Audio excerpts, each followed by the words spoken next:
Hello friends, કેમ છો? તો અત્યારે આપણે બનાવી રહ્યા છીએ દાબેલીનો મસાલો.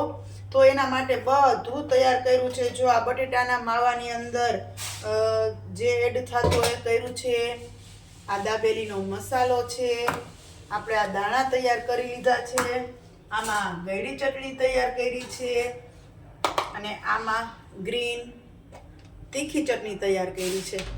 તો હવે આપણે ફટાફટથી દાબેલીનો મસાલો બનાવી અને તૈયાર રાખીએ.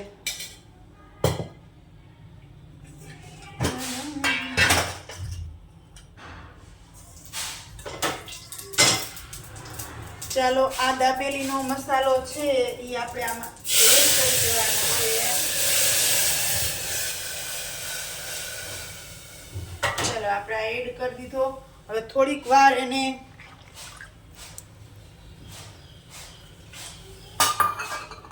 ઉકાળવાનું છે. થોડીક વાર ઉકાળવાનું છે. એને એકદમ સરસ થઈ જાય ત્યાં સુધી જો તમને દેખાય એવી રીતે. બરોબર છે? જો આપણે આ દાબેલીનો મસાલો છે આપણે આમાં નાખી દીધી છે. ચટણી ને ધાણા જીરું જે નખાતું હોય દાબેલીમાં એ બધું જ, સૂકી ચટણી ને બધું, નિમક ને બધું. અને આમાં આપણે પછી કાંઈ નથી નાખ્યું. હવે છે ને હવે આપણે થોડીક વાર ગેસ બંધ કરી અને આ બટેટાનો માવો છે ને એની અંદર મિક્સ કરી દઈએ અને એકદમ રીતે એને હલાવી નાખીએ એટલે એકદમ સરસ મજાનું મિક્સ થઈ જાય.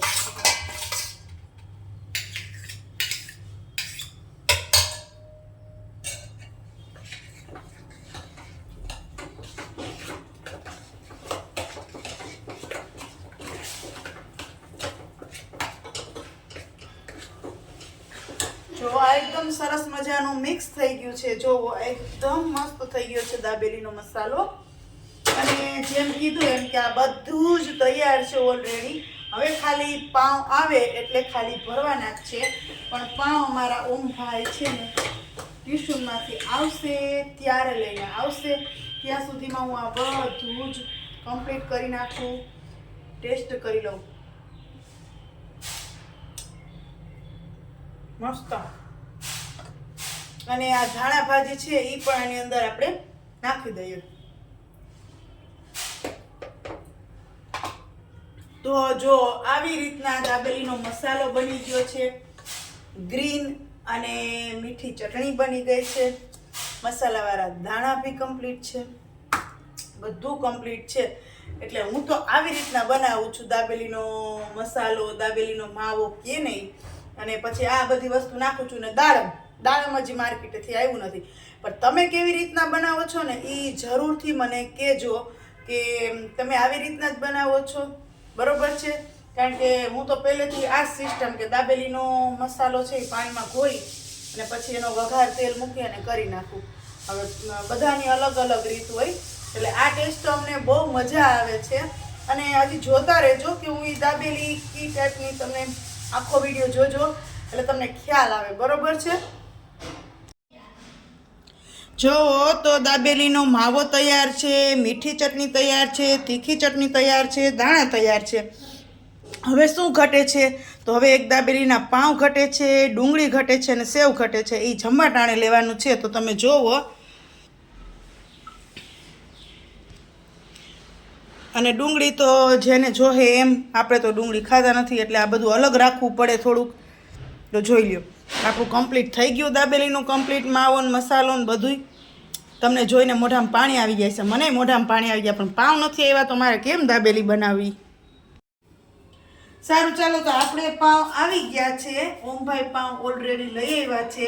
એટલે હવે જો આ બધું જ આપણે એક સાઈડ આપણે આ ગળી ચટણી નાખી દઈએ, એક સાઈડ આપણે આ તીખી ચટણી નાખી દઈએ.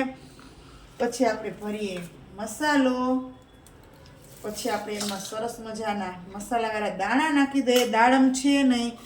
અને સેવ નાખી દઈએ. અને સાથે સાથે આ ઓમભાઈની છે એટલે એમાં મારે ડુંગળી નાખવી જોશે. તો આપણી ઓલરેડી આ દાબેલી તૈયાર થઈ ગઈ છે. અને હવે આપણે આને શેકવા મૂકવાની. તો સારું, ચાલો. આપણે અહીંયા લોઢીમાં સેજ તેલ લગાવ્યું છે અને આ દાબેલી શેકવા મૂકી દીધી છે.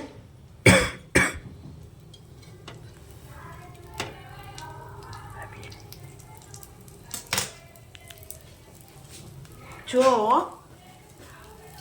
તો આપણે આ દાબેલી મસ્ત દાબેલી અને ચટણી 1 સેકન્ડ ક્યાંય ના જતા, જ્યાં સુધી ડીશ તૈયાર ના થઈ જાય ત્યાં સુધી. તો જો આપણે આ ચટણી ઓલરેડી દાબેલીની ડીશ તૈયાર છે. તો ચાલો બધા દાબેલી ખાવા.